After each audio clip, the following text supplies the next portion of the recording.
ہندوستان کی وزیر اعظم اندرا گاندھی کے خلاف تقریر کی، لوگوں نے مقدمہ قائم کیا، جیل میں پہنچا دیا، 6 مہینے ہو گئے جیل میں، ہاتھ میں ہتھکڑی، پیر میں بیڑی اور قید با مشقت چکی پیسنا پڑتا تھا۔ اڑیسہ کے رئیس اعظم بار بار لوگ جاتے، اور ظاہر ہے کہ شوکت صاحب کروڑ پتی ارب پتی، انہوں نے تمام لوگوں کو لگا دیا، بس یہ تھا کہ آپ معافی مانگ لیجئے کہ ہم نے جو کہا ہم اس کی معافی مانگتے ہیں۔ حضور مجاہد ملت نے کہا کہ نہیں، ہم معافی نہیں مانگ سکتے، اس کے زمانے میں فساد ہوا ہے، ہم اس کی مذمت کرتے تھے، کرتے ہیں اور کرتے رہیں گے، جیل میں زندگی بھرے ہماری کٹ جائے، مگر ہم کسی ظالم کے سامنے ہتھیار نہیں ڈالیں گے، اس سے معافی نہیں مانگیں گے۔ ایک عرصہ بیت گیا، کچھ لوگوں نے بڑے بڑے وکیلوں کو رابطہ کر کے بلایا، اور جب وہ پہنچے تو انہوں نے حضور مجاہد ملت سے کہا کہ حضور آپ کے سارے مرید پوری دنیا کے پریشان ہیں، 6 مہینے سے زیادہ عرصہ بیت گیا جیل میں رہتے ہوئے، آپ آج چلیں، اور اگر جج آپ سے کچھ پوچھے تو آپ کچھ بولیں نہیں، چپ چاپ کھڑے رہیں، ہم بات کر لیں گے، اس کے بعد آپ کو ہم رہا کرا لیں گے۔ بہت خوشامد کیا، سب رونے لگے، پیر پکڑ لیا کہ حضور اتنا مان لیں، آپ کچھ نہ بولیں، ہم یہ نہیں کہتے کہ آپ جھوٹ بولیں، آپ کچھ بولیں نہیں، خاموش کھڑے رہیں، وکیل صاحب کو جو بولنا ہے وہ بولیں گے اور پھر آپ کی رہائی ہو جائے گی۔ حضور مجاہد ملت نے کہا اچھا کوشش کرتا ہوں، اور جب کورٹ میں جج کے سامنے پہنچے تو وکیل نے کہا جج سے کہ جناب یہ مولانا مولوی لوگ ہیں، یہ نہیں جانتے کہ پردھان منتری کا مقام کیا ہوتا ہے، اس کی حیثیت کیا ہوتی ہے، اس کی گریما کیا ہوتی ہے، اس لیے انہوں نے جو کہا تھا وہ پردھان منتری کی توہین کی نیت سے نہیں کہا تھا، ایسے ہی کہہ دیا تھا۔ حضور مجاہد ملت کو جلال آیا اور جج کے سامنے رہا، چپ بےہودے، تو غلط بول رہا ہے، میں نے ایسے ہی نہیں کہہ دیا تھا، میں نے اس کی توہین ہی کی نیت سے کہا تھا۔ آئین جواں مرداں حق گوئی و بے باکی، اللہ کے شیروں کو آتی نہیں روباہی۔ جج ہنسنے لگا، کہنے لگا آپ لوگ کہتے ہو کہ ان کو رہا کر دیجئے، معافی مانگنا تو دور کی بات ہے، یہ خاموش تک نہیں رہ پاتے ہیں، کیسے ان کو رہا کر دیا جائے۔ آج کے ذات گرامی کے آپ یاد منانے آئے ہو، بریلی شریف سے کتنی عقیدت تھی، کتنی محبت تھی، آپ سنو ایمان تازہ ہو جائے گا۔ بریلی شریف اسٹیشن سے اترے، ٹرین سے اتر کے باہر نکلے، ایک رکشے والا سامنے تھا، کہا یہ کہاں چلیں گے، کہا اعلیٰ حضرت کے ہاں چلیں گے، کیا کرایہ لیں گے؟ اس نے 2 یا 5 روپے، یہ نہیں یاد ہے صحیح کہ 2 یا 5 روپے کرایہ طے کیا۔ آپ اس کے رکشے پر بیٹھ گئے، چہرے پر داڑھی تھی رکشہ چلانے والے کے، امامہ بھی باندھے ہوئے تھے۔ اب بھی بریلی شریف پیلی بھیت شریف میں بہت سے لوگ داڑھی، کرتا پائجامہ، ٹوپی اور امامے والے بھی رکشہ چلاتے ہیں۔ محنت کرنا، مزدوری کرنا، مشقت کرنا اسلام نے کوئی منع نہیں کیا ہے۔ اب وہ چلاتے جا رہے تھے، کچھ دور چلنے کے بعد حضور مجاہد ملت نے پوری رفتار کے ساتھ رکشہ چل رہا تھا، پوچھ لیا میاں تمہارا نام کیا ہے؟ تو رکشہ چلانے والے نے کہا میرا نام حامد رضا ہے۔ کیا کہا؟ میرا نام حامد رضا ہے۔ بڑی تیزی کے ساتھ رکشہ چل رہا تھا، نام سنتے ہی مجاہد ملت رکشے سے کود کے نیچے گر پڑے۔ وہ تعجب میں پڑ گیا، بریک مارا، کافی دور سے اس کا رکشہ اڑتا پڑتا رہا۔ اس نے کہا حضرت آپ کو اترنا تھا، آپ ہم سے کہتے، ہم رکشہ روک دیتے، آپ اتر جاتے، آپ نے آخر یہ چلتے ہوئے اتنی تیز رکشے سے چھلانگ کیوں لگا دی؟ آنکھ میں آنسو آ گئے اور جا کے اس کے ہاتھ پکڑ لیے، بھائی مجھے معاف کر دو، بھائی مجھے معاف کر دو، رونے لگے، مجھے معاف کر دو، میرے پیر کا نام حامد رضا، اعلیٰ حضرت کے بڑے شہزادے کا نام حامد رضا تھا، مفتی اعظم کے بڑے بھائی کا نام حامد رضا تھا۔ حضور مجاہد ملت پہلے تو مرید اور خلیفہ تھے حضرت علی اشرفی کشوشوی علیہ رحمت و رضوان کے، شیخ المشائخ ہیں، وہ بھی بہت بڑے کامل ولی ہیں، مگر بعد میں پھر حضور حجت الاسلام سے بھی خلافت لے لی، حضور مجاہد ملت نے حضرت مفتی اعظم سے بھی خلافت لے لی، تو حضرت سیدی سرکار اشرفی میاں علیہ الرحمہ کے بھی خلیفہ تھے، اور حجت الاسلام کے بھی خلیفہ تھے، مفتی اعظم کے بھی خلیفہ تھے۔ اور جب اپنے پیر کا نام سنا کہ رکشے والے کا نام ہے تو اتنا مہلت نہیں آپ نے دی کہ وہ رکشے کو بریک لگائے، آپ اترے، ہاتھ پیر ٹوٹ جائے یہ گوارا، زخمی ہو جاؤ یہ گوارا، خون میں سرابور ہو جاؤ یہ گوارا، مگر پیر کی شان میں کوئی فرق آ جائے، کوئی توہین ہو جائے، یہ مجاہد ملت کو گوارا نہیں ہے۔ اندازہ لگاؤ کتنی عقیدت تھی، کتنی محبت تھی مجاہد ملت کو، اپنے خانوادے کے مرشدان کرام سے، اپنے پیرانے طریقت سے، اور پھر جتنا کرایہ طے تھا اس کا دگنا کرایہ دیا اور معافی مانگی، اور اس کے بعد وہاں سے پیدل چل پڑے۔ کہنے لگے دوسرا رکشہ بلا لے، کہا نہیں، آ جائے گا کوئی رکشہ مل جائے گا تو مل جائے گا، ورنہ میں پیدل چلا جاؤں گا، مگر اب آپ کے رکشے پر بیٹھ کر میں نہیں چلوں گا۔ آپ ذرا اندازہ لگائیں۔ میں سوچنے لگا ہے مجاہد ملت پیر کی اتنی محبت۔ آج مرید تو بہت سے لوگ ہو جاتے ہیں، سرکار تاج الشریعہ آتے ہیں، دامن پھیلا دیتے ہیں اور لوگ مرید ہو جاتے ہیں، لیکن پورے سال تک پوچھتے تک نہیں کہ سرکار تاج الشریعہ کا وصال ہو گیا، اب ان کے شہزادے کیسے ہیں، ان کا حال کیا ہے اور ان کے معاملات کیا ہیں۔ پیری مرید ہونے کا مطلب کیا ہوتا ہے، اور پیری مریدی کا مطلب مجاہد ملت کی بزم میں آپ آئے ہو تو میں آپ کو سمجھاؤں۔ آپ سمجھو کہ مرید کسے کہتے ہیں، پیر کسے کہتے ہیں۔ عالم تصور میں آؤ میں آپ کو لے کر دہلی چلتا ہوں۔ ہمارے بھائی مشتاق صاحب نے کہا تھا کچھ حضرت امیر خسرو کی بات بتا دیجیے۔ دہلی میں ایک بزرگ ہیں جن کا مزار ہے، جنہیں حضرت محبوب الملت والدین سیدنا نظام الدین اولیاء کہا جاتا۔ حضرت سلطان الہند خواجہ غریب نواز کے خلیفہ حضرت قطب الدین بختیار کاکی، ان کے خلیفہ حضرت بابا فرید الدین گنج شکر، ان کے خلیفہ حضرت علاؤ الدین علی احمد صابر کلیری، جو مرید بھی ہیں، خلیفہ بھی ہیں، شاگرد بھی ہیں اور داماد بھی ہیں، بھانجے بھی ہیں، 5 نسبتیں۔ اور دوسرے خلیفہ ہیں بابا صاحب کے حضرت محبوب الملت والدین سیدنا نظام الدین اولیاء۔ حضرت نظام الدین اولیاء کے ایک بڑے چہیتے خلیفہ ہیں جنہیں امیر خسرو کہا جاتا ہے، جنہیں ملک الشعراء، سلطان الشعراء، طوطی شکر مقال کہا جاتا تھا۔ اتنے اچھے شاعر تھے کہ مغل زمانے کے 7 بادشاہوں کا دور آپ کو ملا ہے۔ کتنے؟ اور بادشاہوں کے شان میں قصیدے لکھ دیتے تھے تو 1-2 نہیں 10-10 ہزار اشرفیاں ایک ایک بادشاہ انہیں انعام میں دے دیتے تھے۔ آپ لوگ تو 10-5 روپیہ انعام میں دیتے ہوئے بھی جھجک محسوس کرتے ہیں، یہ پکڑے بیٹھے رہتے ہیں۔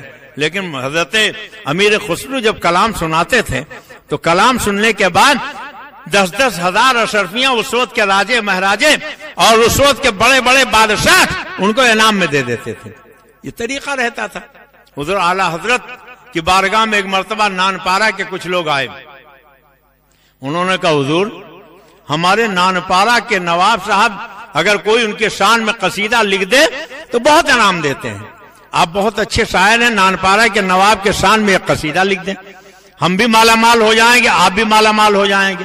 اور فرمائش کرنے والے 2 بڑے شاعر تھے، ایک کا نام ارشاد تھا، دوسرے کا نام ناطق تھا۔ ان دونوں نے کہا کہ حضور ایک قصیدہ لکھ دیں، تو اعلیٰ حضرت نے قلم اٹھایا، لکھنا شروع کر دیا۔ وہ دل ہی دل میں خوش ہو رہے تھے کہ قصیدہ ابھی لکھ کے دیں گے، ہم لے جا کے نان پارا کے نواب کو سنائیں گے اور اتنا دولت ملے گی کہ 2-4 پشتوں تک کے لیے کافی ہو جائے گی۔ مگر جب اعلیٰ حضرت نے مکمل کیا تو بجائے نان پارا کے نواب کا قصیدہ لکھنے کے اعلیٰ حضرت نے مدینے کے تاجدار کا قصیدہ لکھا۔ وہ کمال حسن حضور ہے کہ گمان نقش جہاں نہیں، یہی پھول خال سے دور ہے، یہی شمع ہے کہ دھواں نہیں۔ اور پھر مقطع لکھا تو مقطع میں دونوں کا نام بھی کیسا پرویا ہے، ایک کا نام ارشاد تھا، دوسرے کا نام ناطق تھا۔ بس خام خام نوائے رضا، بس خام خام نوائے رضا، نہ یہ طرز میری نہ یہ رنگ میرا، ارشاد احبہ ناطق تھا، ناچارت راہ پڑا جانا۔ کہتے ہیں کہ میں کسی دنیا دار کی تعریف کروں، ارشاد احبہ ناطق تھا، ناچارت راہ پڑا جانا، تو یہ اعلیٰ حضرت ہے جنہوں نے کہا اور مقطع کہا تو کیسے کہا، کروں مدح لدول لذان، پر اس بلا میں میری بلا، میں گلا ہوں اپنے کریم کا، میرا دین پارے نہ نہیں، میرا دین پارے نہ نہیں۔ پارے نان کے معنی ہوتے ہیں روٹی کا ٹکڑا، اور اسی کو الٹا کر دیجئے تو نان پارا بن جاتا ہے۔ وہ ارشاد احبہ ناطق تھا والی بات میں غلط بول گیا، وہ ایسا تھا کہ حضرت امیر خسرو نے 3 زبانوں میں شعر کہے تھے، یاد آ گیا تو وہ بھی سن لیجئے۔ 3 زبانوں میں شعر کہا۔ کچھ بڑے بڑے شاعر آئے اعلیٰ حضرت کی بارگاہ میں، کہنے لگے حضور میرا نام ارشاد ہے، دوسرے نے کہا میرا نام ناطق ہے، اور امیر خسرو نے 3 زبانوں میں شعر کہا، آپ بھی 3 زبانوں میں کوئی نعت لکھ دیں۔ تو اعلیٰ حضرت نے کہا کہ انہوں نے 3 زبانوں میں کہا تھا، میں لو 4 اور 5 زبانوں میں کہتا ہوں، اور وہ لکھا تھا لمیات نظیر و کفی نظر مثلے تو نشد پیدا جانا، جگراج کا تاج تورے سرسوں ہے تجھ کو شہ دوسرا جانا. اس نعت میں اعلیٰ حضرت نے اردو کو بھی رکھا، فارسی بھی رکھا، ہندی بھی رکھا، سنسکرت بھی رکھا، اور اس میں عربی بھی اعلیٰ حضرت نے رکھا. 5 زبانوں سے یہ نعت اعلیٰ حضرت نے کہی. اسی کے مقطع میں کہا کہ مثال احبا ناطق تھا، ناچار اس راہ پڑا جانا. تو حضرت امیر خسرو بڑے اچھے شاعر تھے. حضرت محبوب الہی ان سے بڑی محبت فرماتے، اتنی محبت فرماتے تھے کہ فرماتے تھے اگر شریعت نے منع نہ کیا ہوتا تو میں یہ وصیت کر جاتا کہ میرے انتقال کے بعد میرے قبر میں میرے پہلو میں امیر خسرو کو لٹا دیا جائے. عشاء کی نماز کے بعد جب حضرت محبوب الہی اپنے حجرے میں پہنچ جاتے تو کسی کو وہاں آنے کی اجازت نہیں ہوتی تھی، کوئی نہیں آ سکتا تھا سوائے حضرت امیر خسرو کے. امیر خسرو آتے، حضرت محبوب الہی کو تسبیح دے لیتے، وہ اپنے مسند پہ بیٹھ جاتے، تسبیح پڑھتے رہتے، پوچھتے خسرو بتاؤ کیا حال ہے دہلی کا. وہ دہلی کے واقعات بتاتے، آپ سنتے رہتے. اور پھر ایک دن حضرت محبوب الہی نے فرمایا خسرو پانی پت میرے ایک ساتھی رہتے ہیں حضرت ابو علی شاہ قلندر، ان کے پاس چلے جاؤ. تو کہا حضور سب لوگ اپنے پاس رکھتے ہیں، آپ دوسرے پیر کے پاس بھیج رہے ہیں. کہا نہیں چلے جاؤ. گئے، جمعرات کا دن تھا، دیکھا حضرت ابو علی شاہ قلندر کے ہاں محفل لگی ہوئی تھی. حضرت امیر خسرو کو بھی اچھا ہوا لگا.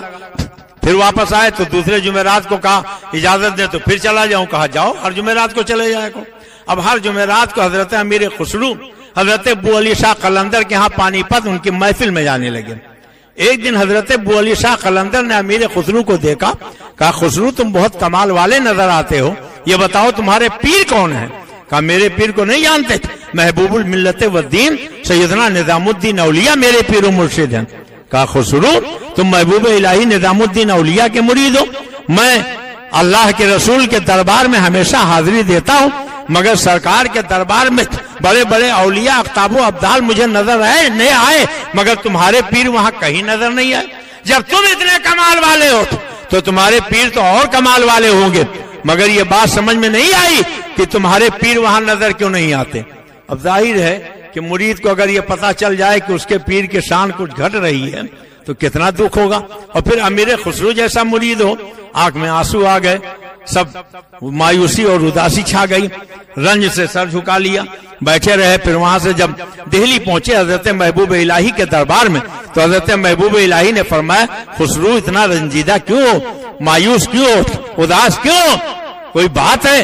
کھانا پینا بھی تم نے چھوڑ دیا ہے، یہاں بیٹھے ہوئے ہو، اس قدر مایوسیوں میں ڈوبے ہوئے ہو، آخر اس کی وجہ کیا ہے؟ اور جب بار بار پوچھا تو کہا حضور آج حضرت ابو علی شاہ قلندر نے مجھ سے ایک بات کہی ہے، اسی کو سننے کے بعد میں پریشان ہوں. کہا کیا کہا انہوں نے؟ کہا میں بہت دنوں سے دربار رسول میں حاضری دیتا ہوں مگر سرکار کے دربار میں بڑے بڑے اولیاء اقطاب و ابدال نظر آئے مگر تمہارے پیر محبوب الہی کہیں نظر نہیں آئے. سرکار جب سے میں نے یہ سنا ہے کہ آپ وہاں نہیں ہیں تب سے مجھے بڑا دکھ ہو گیا ہے، نہ کھانا اچھا لگتا ہے، نہ پانی اچھا لگتا ہے، چین و سکون سب غارت ہو گیا ہے، ایسو آرام بالکل زہر لگنے لگا ہے، اس لیے سرکار میں بہت پریشان ہوں. حضرت محبوب الہی نے فرمایا خسرو تمہیں کہنا چاہیے تھا مجھے دربار رسول میں لے چلو، میں اپنے پیر کو تلاش کر کے آپ کو دکھا دوں گا. حضرت امیر خسرو نے کہا حضور اگر میں یہ کہتا وہ لے کر مجھے وہاں پہنچا دیتے، آپ نہ ملتے تو؟ کہہ رہے یہی کیا کم تھا، اسی بہانے تم اللہ کے نبی کے دربار میں پہنچ جاتے. کہا حضور بہت اچھا، آپ کی جمعرات کو میں ضرور کہوں گا. اب جمعرات کو جب امیر خسرو پہنچے حضرت ابو علی شاہ قلندر نے دیکھا، کہا خسرو بتاؤ کچھ میرا جواب لائے ہو؟ کہا حضور مجھے آپ سرکار کے دربار میں لے چلے، میں اپنے پیر کو وہاں تلاش کر کے آپ کو دکھا دوں گا. حضرت ابو علی شاہ قلندر نے اپنا ہاتھ ان کے سینے پر رکھ دیا. خسرو آنکھ بند کرو. آنکھ بند کی تو دیکھا نہ تو ابو علی شاہ قلندر ہیں نہ پانی پت کی وہ محفل ہے بلکہ اللہ کے رسول کے دربار میں موجود ہیں. سرکار جلوہ بار ہیں، صحابہ موجود ہیں، اولیاء موجود ہیں، اقطاب و ابدال موجود ہیں، بزم سجی ہوئی ہے. حضرت امیر خسرو چاروں طرف ڈھونڈ رہے ہیں، آنکھیں کھول کھول کے دیکھ رہے ہیں، تلاش کر رہے ہیں. اللہ کے رسول نے فرمایا خسرو کیا دیکھ رہے ہو؟ آنکھ میں آنسو آ گئے. سرکار میں اپنے پیر و مرشد کو دیکھ رہا ہوں، میرے پیر و مرشد کہیں نظر نہیں آ رہے ہیں. فرمایا اوپر بھی ایک دربار لگا وہاں چلے جاؤ. جب اوپر کے دربار میں پہنچے وہاں بھی اس سے زیادہ اونچے مرتبے والے اولیاء اقطاب و ابدال موجود تھے. وہاں بھی سب کو ڈھونڈتے رہے, چاروں طرف تلاش کرتے رہے, ہر طرف دیکھتے رہے, کہیں نظر نہ آئے, کہیں نظر نہ آئے, رونے لگے. اللہ کے رسول نے فرمایا خسرو کیا ہوا, کیوں رو رہے ہو؟ کہا سرکار یہاں بھی میرے پیر نظر نہیں آئے. کہا اس کے اوپر بھی ایک دربار لگا ہے, وہاں جا کے تلاش کر لو. وہاں پہنچے, وہاں بھی تلاش کیا, وہاں بھی نظر نہ آئے. اب تو روتے روتے ہچکی بھر گئی. اللہ کے نبی نے فرمایا کیا ہوا خسرو؟ کہا سرکار یہاں بھی دکھائی نہیں دیے. کہا اوپر ایک دربار اور ہے وہاں چلے جاؤ. اس کے اوپر پہنچے, کہا اور ایک دربار ہے وہاں چلے جاؤ. اور سب سے اوپر 7ویں منزل پر جب پہنچے, 7ویں دربار میں پہنچے, تلاش کیا, وہاں بھی نظر نہ آئے. تو اللہ کے رسول نے فرمایا خسرو کیا ہوا؟ اب تو بہت زیادہ رو رہے تھے, آنکھیں سارداروں قطار آنسو بہا رہی تھی. کہا سرکار یہاں بھی نظر نہیں آئے. کہا کوئی نقاب پوش نظر آ رہا ہے؟ کہا حضور وہ ایک نقاب پوش نظر آ رہے ہیں, جاؤ ذرا ان کا نقاب اٹھا کے دیکھو. اور جب جا کے نقاب اٹھایا تو یہ دیکھا کہ ان کے پیر و مرشد حضرت محبوب الملت ودی سیدنا نظام الدین اولیاء موجود ہیں. اور جیسے ہی اپنے پیر و مرشد کو دیکھا, حضرت ابو علی شاہ قلندر نے اپنا ہاتھ ان کے سینے سے ہٹا لیا. اور جب ہاتھ ہٹایا تو حضرت امیر خضرو نے دیکھا نہ تو ابو علی شاہ قلندر ہے, نہ ان کی محفل ہے, حضرت محبوب الہی کا دربار ہے. نظام الدین اولیاء سامنے کھڑے ہیں اور یہ مستی میں جھوم کے کہہ رہے ہیں نمی دانم کیا آخر چھو دمے دیدار میں رقصم, نمی دانم کیا آخر چھو دمے دیدار میں رقصم, مگر ناظم بئی ذوقے کی پیشے یار میں رقصم, مگر ناظم بئی ذوقے کی پیشے یار میں رقصم. خدا خود میرے مجلس بون, خدا خود میرے مجلس بون, خدا خود میرے مجلس بون, اللہ مکا خضرو, خدا خود میرے مجلس بون, اللہ مکا خضرو, محمد شمع محفل بون, سب جائے کہ من بودم, محمد شمع محفل بون, سب جائے کہ من بودم. کس منزل پر کون رہتا ہے ولی را ولی میں شناسا, ہم کیا جانے. تقریباً 30 سال پہلے میں دبئی گیا, مسجد الفتح ملاس میں میری تقریر ہوئی. تقریر کر کے نکلا تو باہر سونے کی مارکیٹ, گولڈ مارکیٹ جس کو کہتے ہیں, اگر کوئی دبئی گیا ہوگا تو اس کو معلوم ہوگا. وہاں تک میں پہنچا تھا, کتنے میں پیچھے سے ایک صاحب چلاتے ہوئے حضرات حضرات حضرات رک جائیے. میں رک گیا. انہوں نے کہا آپ انڈیا سے آئے؟ میں نے کہا جی ہاں انڈیا سے آیا ہوں. کہا انڈیا میں ایک مولانا صاحب رہتے ہیں, نام تو میں بھول گیا, مگر لوگ انہیں مجاہد ملت کہتے تھے, آپ انہیں جانتے ہیں؟ میری آنکھیں چمکنے لگیں. بچپن سے مجھے بڑی عقیدت تھی حضور مجاہد ملت سے. میں نے کہا جی ہاں میں اچھی طرح جانتا ہوں. کہا ایک مرتبہ مدینہ طیبہ میں سرکار کے روضہ اطہر کے سامنے تھوڑی دیر کی ان کی صحبت مجھے ملی تھی, چند منٹ کے لیے ان کی خدمت میں بیٹھنے کا موقع ملا تھا. آج تک زندگی بھر میں ایسی صحبت مجھے کسی کی میسر نہیں ہوئی. اس وقت سے تمنا ہے کاش پھر حضرت مل جائیں, پھر ان کی بارگاہ میں زانو ادب طے کر لو, ان کا دیدار کر لو, مگر ابھی تک ملاقات نہ ہو سکی. بتائیے وہ کیسے ہیں, کیا ان سے ملاقات ہو سکتی ہے؟ میری آنکھ میں بھی آنسو آ گئے. میں نے کہا اب تو جنت ہی میں ملاقات ہوگی. اسی گولڈ مارکیٹ میں بھری بازار میں پھوٹ پھوٹ کے رونے لگے, روتے روتے ہچکی بندھ گئے. کہنے لگے اب تک میں امید کیے ہوئے تھا شاید کبھی دوبارہ موقع مل جائے, ملاقات ہو جائے, زیارت ہو جائے, مگر اب آپ نے یہ بتا دیا کیا معاملہ ہے. تو میں نے بتایا ابھی چند دنوں پہلے دھام نگر شریف میں حضور مجاہد ملت کو سپرد خاک کیا گیا, ان کا انتقال ہو چکا ہے. وہ پھوٹ پھوٹ کے وہیں رونے لگے. میں نے زندگی میں بڑے بڑے اللہ والوں کی زیارت کی ہے, ان کی جوتیاں سیدھی کی ہیں, ان کی صحبت میں بیٹھنے کا موقع ملا ہے, مگر جو کیفیت, جو شان, جو مقام, جو منصب, جو درجہ اور جو ولایت کی منزل حضرت سیدنا سرکار مجاہد ملت میں میں نے دیکھی وہ کسی میں نہیں دیکھی ہے. میرا بچپنا تھا, بالکل چھوٹا تھا, اس بچے سے کچھ تھوڑا سا بڑا رہا ہوگا. پیلی بھیت شریف میں پڑھ رہا تھا. حضور مجاہد ملت وہی مارکین والا کپڑا ہوتا تھا, اسی کا لنگی, اسی کا کرتا, اسی کو ٹوپی, اور سفر میں رہتے تو کئی دن کی وجہ سے کپڑے میں میل چپک جاتی تھی. تشریف لائے اور عمر بھی زیادہ تھی, ضعیفی تھی. انہوں نے پوچھا مشاہد میاں کہاں ہیں؟ تو میں نے کہا اتنے بڑے عالم سجادہ نشین اور یہ بوڑھا دیہاتی کہہ رہا مشاہد میاں کہاں؟ تو کچھ بے اتنائی ہم نے برتی. ہم نے کہا کہ ابھی بیٹھ جائیے, آتے ہوں گے. کچھ دیر بعد حضور صاحب سجادہ علامہ مشاہد رضا صاحب قبلہ علیہ رحمت و رضوان میرے پیرزادے تشریف لائے, اور جب حضور عارف باللہ مشاہد ملت تشریف لائے اور جیسے ہی انہوں نے دیکھا تو نہ کچھ تکلف نہ توقع، آگے بڑھو، سیدھے قدموں میں سر رکھ دیا، قدم بوسی کرنے لگے۔ انہوں نے ہاتھ پکڑا بھیا بھیا کر کے، اور سرکار مجاہد ملت نے حضور مشاہد ملت کو سینے سے لگا لیا۔ ہم لوگ پھٹی ہوئی نظروں سے دیکھنے لگے، کہنے لگے حضور یہ کون ہے؟ کہا پہچانا نہیں، یہی تو سلطان التارکین مجاہد ملت رئیس اعظم اڑیسہ مولانا حبیب الرحمان ہیں۔ یہ پہلی زیارت تھی جو میں نے حاصل کی۔ اس کے بعد تو بارہا زیارت نصیب ہوئی۔ کیا کبھی آپ نے سوچا کہ اتنا بزرگوں کا ادب احترام حضور مشاہد ملت کیوں کرتے تھے، حضور مجاہد ملت کیوں کرتے تھے؟ تو مجھے یاد آیا ایک مرتبہ حضور محبوب الہی نظام الدین اولیاء کے دربار میں ایک سید صاحب پہنچ گئے تھے۔ سید صاحب نے کہا کہ حضور لڑکی سیانی ہو گئی اور شادی کرنا ہے، خاندانی غیرت گوارا نہیں کرتی کسی سے بھیک مانگیں، آپ کے پاس آ گیا ہوں، آپ کچھ دے دیجئے تاکہ لڑکی کی شادی ہو جائے۔ تو حضور محبوب الہی نظام الدین اولیاء نے اپنے خادم کو بلایا اور پوچھا یہ بتاؤ کیا آج نظر کچھ آئی ہے؟ انہوں نے کہا حضور آج تو کچھ نظر نہیں آئی۔ کہا سید صاحب ایک دو دن ٹھہریں، جو نظر آئے گی آپ کی خدمت میں پیش کر دی جائے گی۔ حضرت محبوب الہی خود بھی سید تھے۔ کہا ٹھہریے، ہم آپ کی ضرورت پوری کریں گے انشاءاللہ تعالی۔ مگر انہوں نے کہا مجھے بہت جلدی ہے، میں انتظار نہیں کر سکتا، اگر آپ کو کچھ دینا ہے دے دیجیے ورنہ میں چلا جاؤں گا۔ تو حضرت محبوب الہی نے آگے پیچھے دائیں بائیں دیکھا، سامنے پھٹی ہوئی جوتیاں پڑی تھیں، فرمایا یہی جوتیاں لے جاؤ۔ انہوں نے دیکھا بالکل پھٹی بوسیدہ پرانی جوتی، اور کہہ رہے ہیں یہی لے جاؤ۔ مگر چونکہ حضرت کا حکم تھا انہوں نے جوتی لے لی، ایک کپڑے میں لپیٹا اور لے کر چل پڑے۔ چلتے چلتے چلتے چلتے کافی دور نکل گئے۔ ادھر حضرت امیر خسرو سلطان محمد تغلق کے ساتھ ایک جنگی مہم پہ گئے تھے، وہاں سے لوٹے، شام ہو گئی تو ایک جگہ سلطان نے بھی پڑاؤ کیا، وہیں پڑاؤ کر کے جب ٹھہر گئے، رات آئی، حضرت امیر خسرو بستر پر لیٹے، آنکھ لگ گئی تو کچھ دیر کے بعد آنکھ کھل گئی، اور جیسے ہی آنکھ کھلی تو فرماتے ہیں بوئے پیر میں آیت، بوئے پیر میں آیا، بوئے پیر میں آیا، بوئے پیر میں آیا، بوئے پیر میں آیا، بوئے پیر میں آیا۔ اب یہی رٹنے لگے۔ اب جو لوگ وہاں ساتھ میں تھے وہ کہنے لگے تمہارے پیر تو دہلی میں ہیں، محبوب الہی وہاں ہیں، اور یہاں سینکڑوں میل کی دوری پر تمہیں یہاں پیر کی خوشبو کہاں سے مل گئی؟ یہاں تمہارے پیر کی خوشبو کہاں آ گئی؟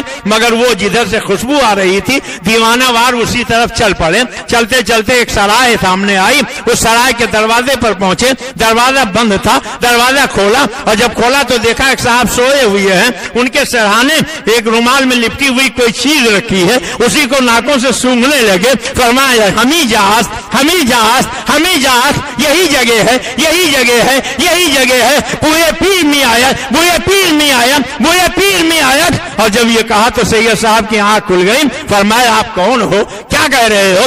انہوں نے کہا پہلے بتائیے آپ کون ہیں، کہاں سے آ رہے ہیں؟ کہا میں ایک سید زادہ ہوں، دہلی گیا تھا، لڑکیوں کی شادی کے لیے محبوب الہی سے کچھ دولت میں نے مانگی تھی، انہوں نے کچھ دینے کے بجائے مذاق کیا ہے، یہ پھٹی ہوئی جوتیاں مجھے دے دی ہیں، یہ پہننے کے لائق بھی نہیں ہے، کسی کام کے لائق بھی نہیں ہے، مگر دے دیا تو لے کے آ گیا ہوں۔ حضرت امیر خسرو نے فرمایا کہ ایسے یہ صاحب کیا میرے پیر کی یہ جوتیاں آپ بیچیں گے؟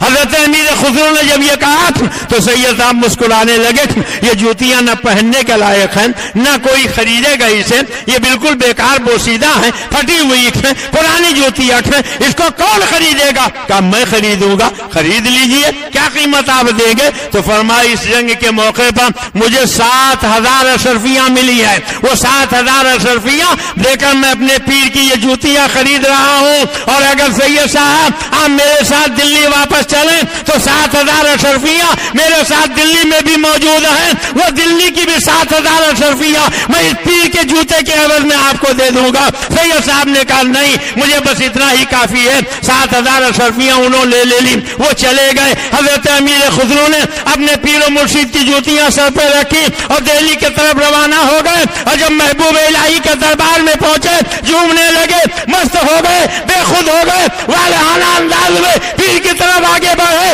تو پیر و مرشد نے کہا خسرو بہت خوش نظر آ رہے ہو، کیا معاملہ ہے؟ کہا حضور میں نے آپ کی جوتیاں خرید لی ہے، میں نے آپ کی جوتیاں خرید لی ہے۔ محبوب الہی نے پوچھا خسرو کتنے میں خریدی ہے؟ کہا سرکار 7,000 اشرفیوں میں خریدی ہے۔ حضرت محبوب الہی نے فرمایا بسیار ارزمی خریدی، بسیار ارزمی خریدی، بسیار ارزمی خریدی، بہت سستی تم نے خرید لیا، بہت سستی تم نے خرید لیا، بہت سستی تم نے خرید لیا۔ بوئے گل بلبل شناست، بوئے جوہر جوہری ہر آدمی پہچان نہیں سکتا ہے، وہی پہچانے گا جو کسی مقام اور منصب کا حامل ہوگا۔ حضور مجاہد ملت کے منصب پر حائل ملتے ہیں، کیا مقام تھا ان کا، کیا شان تھی ان کی، اللہ تبارک تعالیٰ ان کے فیض و برکات سے ہمیں اور آپ کو مستفید فرمائے۔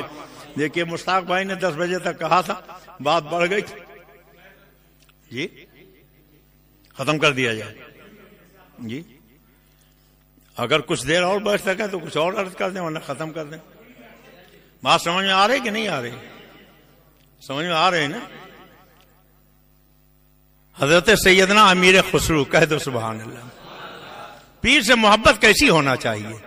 حضرت امیر خسرو سے سنو، آج کوئی بھی جانا چاہے حضرت محبوب الہی کے مزار پر تو جا نہیں سکتا جب تک امیر خسرو کے یہاں حاضر نہ دے، پہلے ان قدموں میں اپنے پیر کا آرام کر رہے ہیں۔ ایک دن حضرت محبوب الہی نے خسرو سے فرمایا کہ خسرو پرانی دلی چلے جاؤ، ایک سامان خرید لاؤ۔ وہ گئے، واپسی میں تاخیر ہو گئی اور دیر سے آئے تو حضرت محبوب الہی انتظار میں تھا۔ کہا خسرو آج اتنی دیر کیوں ہو گئی، اتنا ٹائم کیسے لگ گیا؟ رونے لگے، کہا سرکار ایک بزرگ کا انتقال ہو گیا تھا، ان کا جنازہ جا رہا تھا، بڑی بھیڑ تھی، سڑک پہ چلنے کی گنجائش نہیں تھی، اس لیے دیر لگ گئی۔ کہا جنازے میں اتنی بھیڑ کہ سڑک کے سارے راستے جام ہو گئے، کیا نام ملا تھا؟ کہا انہوں نے یہ اعلان کیا تھا کہ جو میرے جنازے کو کندھا لگا دے گا وہ جنتی ہو جائے گا۔ حضور تاج الشریعہ کے جنازے میں کتنے لوگ تھے؟ ایک محتاط اندازے کے مطابق میڈیا والوں نے بتایا 1,30,00,000۔ کتنے؟ 1,30,00,000۔ اور یہ بھی سن لو مسئلہ کہ اگر جس کے جنازے میں کندھا لگایا جائے وہ اللہ کا پہنچا ہوا ولی ہو تو کندھا لگانے والے جنتی ہو جاتے ہیں، اور اگر وہ جنتی نہ ہو یا ولی نہ ہو اور جنتی جا کے کندھا لگا دے تو ان کی برکت سے اللہ اس کی بخشش فرما دیتا۔ بہت سے لوگ مایوس ہو گئے، تاج الشریعہ کے جنازے میں گئے، کندھا لگانا تو دور کی بات جنازہ دیکھ بھی نہیں پائے، ظاہر ہے 1,30,00,000 آدمی جہاں اکٹھا ہو جائیں۔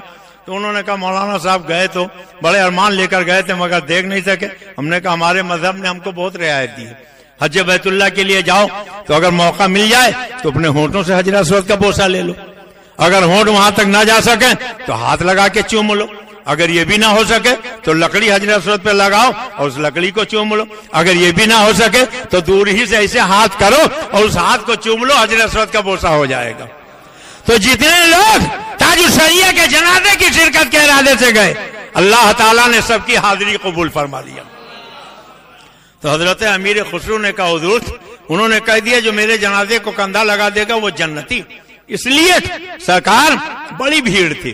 کہا اچھا تو تم اس کا مطلب یہ ہے کہ جنت لینے لگے تھے؟ حضرت امیر خسرو کی آنکھ میں آنسو آ گئے۔ کہا خسرو رونے کیوں لگے؟